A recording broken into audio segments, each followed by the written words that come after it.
Hello everyone, welcome to RPSC study hub.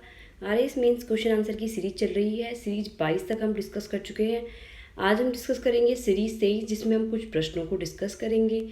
तो आइए start करते हैं आज के पहले प्रश्न को। पहला प्रश्न है, प्राथमिक चिकित्सा के क्या उद्देश्य है? प्राथमिक चिकित्सा के क्या उद्देश्य है? पेपर थर्ड है योगा, उससे रिलेटेड ये प्रश्न है। तो प्राथमिक चिकित्सा के उद्देश्य क्या हो सकते हैं?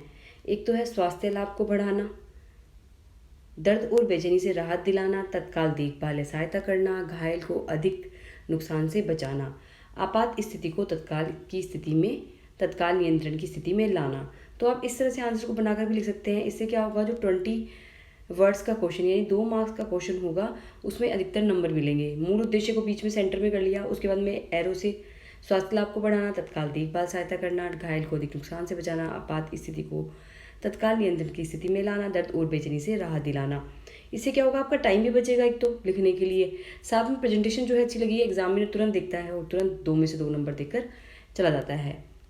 नेक्स्ट हम बात करते हैं, अधिगम को प्रभावित करने वाले कारक कौन कौन से हैं? ये भी 20 वर्ड्स 2 नंबर का प्रश्न है। अधिगम को प्रभावित करने वाले कारक, अधिगम को प्रभावित करने वाले कारक वही ब्लॉक डायग्राम बनाएंगे हम। तो इसमें हम देखेंगे वातावरण, आयु एवं परिपक्वता, स्मृति, ठीक है, एनवायरनमेंट कैसा है, आयु और परिपक्वता क्या है, स्मृति मेमोरी कैसी है, शारीरिक एवं मानसिक स्वास्थ्य कैसा है, इच्छा शक्ति क्या है, थकान, मानसिक स्वास्थ्य, जीवन उद्देश्य, अभिप्रेरणा।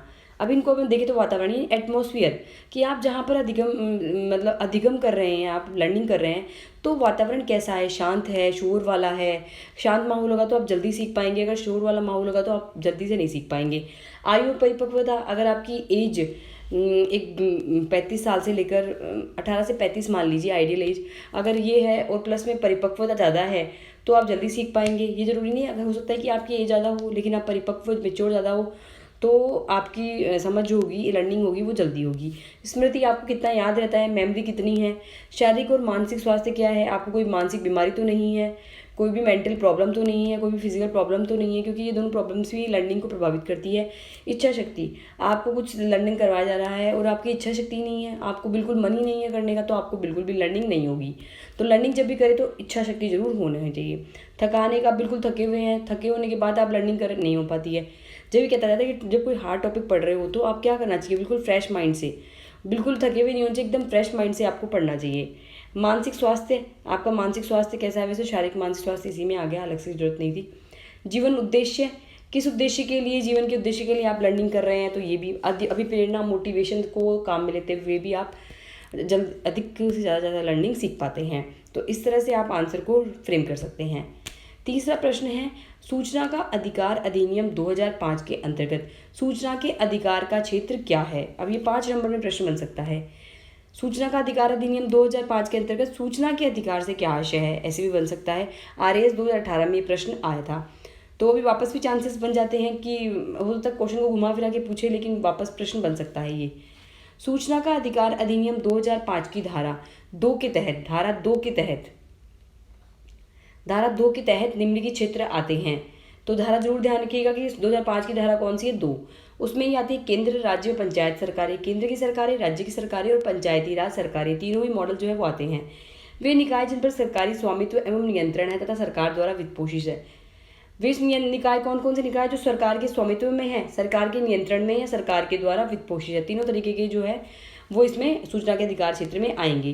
केंद्र और राज्य सरकार की कार्यकारिणी, विधायिका एवं न्यायपालिका, ये भी इसमें शामिल होगी। सरकार द्वारा वित्त पोषित सभी गैर सरकारी संगठन, जितने भी सरकार के द्वारा वित्त पोषित एनजीओ है, वो सभी इसमें शामिल होंगे। अधिनियम की 2वीं अनुसूची में वर्णित केंद्र सरकार की गुप्तचर एवं सुरक्षा संगठन इसके कार्यक्षेत्र से बाहर रखे गए हैं। 2वीं अनुसूची में जितने भी केंद्र सरकार की गुप्तचर और सुरक्षा संगठन, रॉ वगैरह जैसे हो गए, सुरक्षा संगठन जितने भी है वो इससे बाहर है, वो आरटीआई के दायरे में नहीं आते हैं। ठीक है, तो इस तरह से आप इस आंसर को फ्रेम कर सकते हैं। 5 नंबर में ये प्रश्न बन सकता है। नेक्स्ट है, प्रधानमंत्री स्कूल फॉर राइजिंग इंडिया, ये फुल फॉर्म है। वैसे पीएम श्री योजना हिंदी में भी लिखा सकता है श्री, पीएम श्री योजना कैसे भी लिखा सकता है। तो पीएम श्री योजना क्या है, या इसके उद्देश्य क्या है, इसके बारे में प्रश्न बन सकता है। 5 नंबर में बन सकता है या फिर 2 नंबर में बन सकता है। तो देखते हैं इसका आंसर। इसके तहत देश भर के 14,500 स्कूलों का विकास किया जाएगा। देश भर में कितने 14,500 स्कूलों का विकास किया जाएगा। ये सभी मॉडल स्कूल बनेंगे और इनमें राष्ट्रीय शिक्षा नीति की पूरी भावना निहित होगी। इन स्कूलों में प्री प्राइमरी से लेकर 12th तक की पढ़ाई होगी, यानी प्री प्राइमरी से लेकर 12th तक की पढ़ाई इसमें होगी। मॉडल स्कूल बनाए जाएंगे, राष्ट्रीय शिक्षा नीति की पूरी भावना इसके अंदर होगी। इन स्कूलों में अत्याधुनिक लैब स्थापित की जाएगी ताकि स्टूडेंट किताबी ज्ञान के अलावा प्रैक्टिकल नॉलेज भी जो है सीख सके। इस योजना का संचालन केंद्रीय शिक्षा मंत्रालय के दिशा निर्देशन पर होगा। केंद्र सरकार पीएम श्री स्कूलों पर लगने वाले खर्च का वहन करेगी, जबकि राज्य सरकारों को योजना पर अमल और निगरानी करने की जिम्मेदारी होगी।